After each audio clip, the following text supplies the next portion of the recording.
We're so back. Okay, hi, it's been a couple years. You might remember me. Maybe you don't. Maybe you know me from like my personal life, and this is like super weird. Dude, check out this shirt, dude. Shout out the boys in Wage. I love this thing. This is so dope, dude. The sleeves, like, look at I've been wanting to start making videos for a long time, so here we are. I made a script, so we're gonna go off that. Over the past 5 years, I've undergone one of the most intense developmental phases in my life so far, getting a degree in music. I've seen a plethora of information, opinions, and career advice for those either entering, currently in, or exiting music school, or just school in general. Most of it sucks. A lot of it is like incredibly hollow hearsay, and I'm really tired of seeing that and wanted to share my own experience in school with you guys. It's been about 6 months since I've left now, so I've had some time to kind of process everything, and I wanted to use this to document the most important life lessons that I learned in my time at university. Now, some background, I did not want to go to college. I entered as this incredibly skeptical but very passionate musician, thinking that I was going to drop out within about 3 months. And I didn't really have a clear outlet for this burning creative passion inside of me. After a really weird journey of transferring, undergoing intense personal development, which was really, really good and really, really bad, going on multiple tours, writing for a Grammy-nominated rock band, starting my own band, writing and collaborating with one of my favorite artists of all time, performing in dozens of clubs, theaters, arenas, and just incredible venues around the country in my time in school, I finally graduated in December 2024 from Belmont University. You can see my little degree right there. If it'll focus, it probably won't. This journey was so lengthy, so complex, and opened my eyes in ways that I could absolutely never imagine by myself. Here are the most valuable lessons that I walked away with. Number 1, the value is rooted in experiences, people, and intense immersion into high-level art. Music college in the United States is undoubtedly a very questionable decision in the year 2025, especially for those who don't necessarily understand the value of such an experience. It's also an extreme privilege, which creates this really large internal incongruency if you have the ability to go. In nearly every artist and musician I've met, there's almost always this underlying attitude of needing to prove why you've dedicated your life to creative pursuits, especially with those who don't necessarily understand it. I'm no stranger to this feeling, but in the time I spent in school, I found this intense beauty in the environment cultivated around such a deep study of this topic. Now, this is some nerd shit, but I absolutely loved getting up early and going to learn how to sing and learn how to play piano and analyze theory and look at arrangements and then go transcribe my own favorite songs and drum beats and guitar tabs and everything that I loved about music before going to school and translating it into a perceivable language for myself that I could come back to. I'll still go back to my old notebooks and look at drum transcriptions and arrangements and vocal melodies and just anything that I wrote down in that time in my life because it was a fresh way to document what was going on in like my 18, 19, 20-year-old brain. After getting out of school, I've realized that's something that I missed so dearly every single day, and you can do that stuff at home, but like I'm in my basement right now. Like there's not a classroom, there's not an environment of people that I can go engage with and show or ask like, hey, can you check this polyrhythm? Can you check this, that, whatever? Being around others is such a huge privilege when you're studying art at this high of a level because the deeper you get, the more isolating it is. So enjoy that environment while you can. This environment's gonna show you that the understanding of music is not only such an incredible gift, but transcends age, culture, and even verbal language. I could talk about this for years, but you're essentially just studying how art and language blend auditorily. Is that a word? I don't know. Just like... In this environment, you'll also find friends who are equally as passionate about music as you, which can be very, very difficult to find. You'll also find professors and educators that are invested in mentoring you in growing your understanding of concepts so that you can do the same thing for other people later in life. And in general, it just creates this appreciation for every sonic masterpiece that you can't really find anywhere else. I couldn't recommend it more. I love that shit. Point number 2, your output is entirely dependent on your input.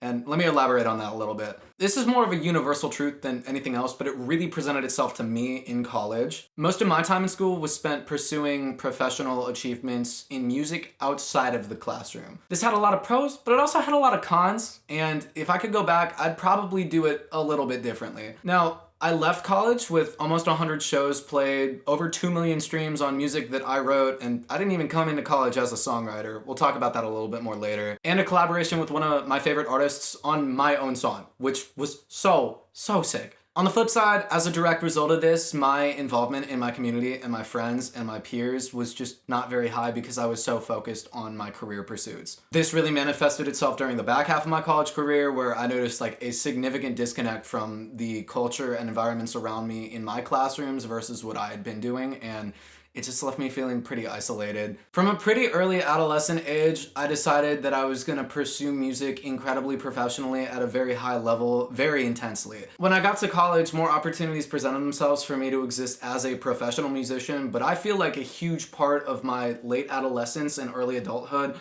was exchanged for these professional accomplishments in this like really fleeting and vapid industry. This is a lesson that I had to learn the hard way, and I really urge those between the ages of 16 and 21 to embrace being a young adult as much as you possibly can.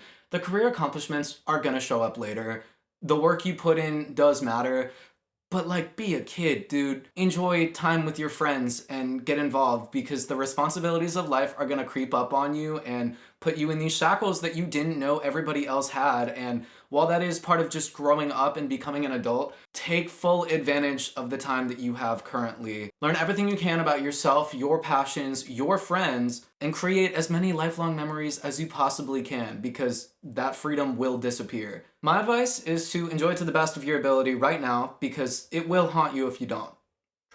Number 3, overexposure to music will 100% harm your ability to enjoy it. Burnout is very, very real, and it can be so difficult to avoid the deeper you dive into both education and your industry as a whole. In an environment like music college, this overexposure is almost impossible to escape initially because of all the fundamentals of the degree. So make sure that you develop your hobbies and your passions and your friends and relationships outside of music. If you don't balance your life early on, it's going to become pretty impossible to enjoy this art form that is also subsequently your career, and you don't want that. It's kind of like eating ice cream for dinner every night.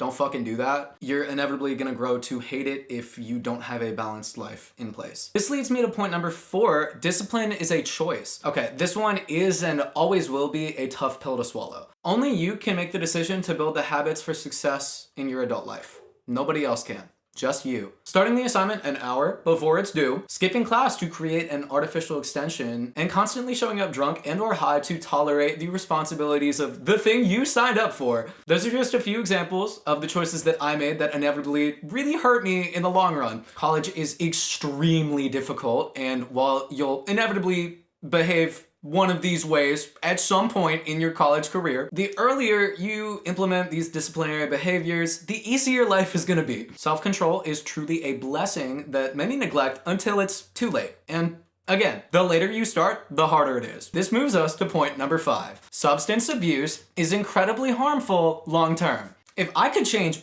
anything about my life, it would be a genuine understanding of the harm that substance abuse will do long-term from an early age without the consequences of it. I overdosed on a combination of benzodiazepines and whatever was in my black market cart when I was 18 years old, and continued abusing cannabis up until I was about 22. It made my ability to learn much more difficult than it once was. It disrupted my mood regulation so much that it reclassified my bipolar disorder, and it changed my brain in so many irreparable ways that I'm gonna be paying for forever. It cost me tens of thousands of dollars that I will never get back, sent me into psychosis multiple times, and was overall an incredibly embarrassing way to spend the beginning of my adult life. Now, I fully recognize in today's environment, especially in modern music, it's almost impossible to avoid weed or other harder forms of drug use. However, in my sobriety, I've gained awareness of 2 really important things. That first one being, yes, weed is a drug. I'm sorry if that hurts your feelings, but that line in Dare, bro, he wasn't capping. There's almost no long-term psychological research on weed due to the lovely way that we've scheduled this substance in the United States and used it as a weapon against our already oppressed and marginalized communities. Now, I already separately suffer from bipolar disorder, and I can tell you right now that the absolute worst thing that you can do with this disorder is smoke weed. And I'm not just talking about weed, I'm talking about pills and coke and tabs and shrooms, like all of it, dude, because it shows up in our industry and it is so common.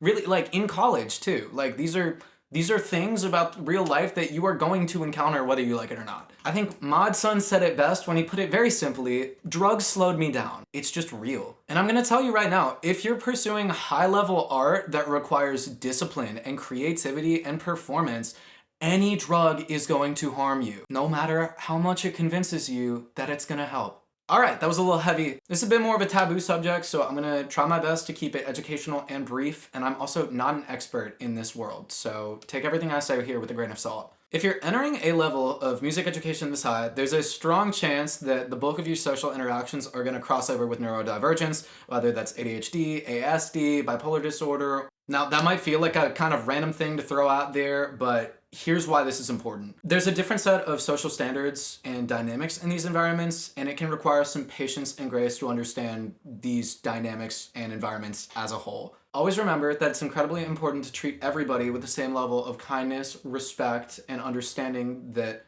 you would want. Neurodivergence can come with these incredible musical gifts and skill sets that are always so amazing to watch and such a blessing to learn from. While it might be different than your typical classroom environment, it will give you a psychological understanding and a new level of empathy that you will not gain anywhere else, and you will carry that through the rest of your life. One other thing I want to say here is that society tends to villainize neurodivergence, which just sucks. In reality, it's incredibly common, and just remember, we all have our own brains that are so beautiful in our own different ways. You can't categorize everyone into one box. Everyone thinks, acts, speaks, and engages with the world very differently.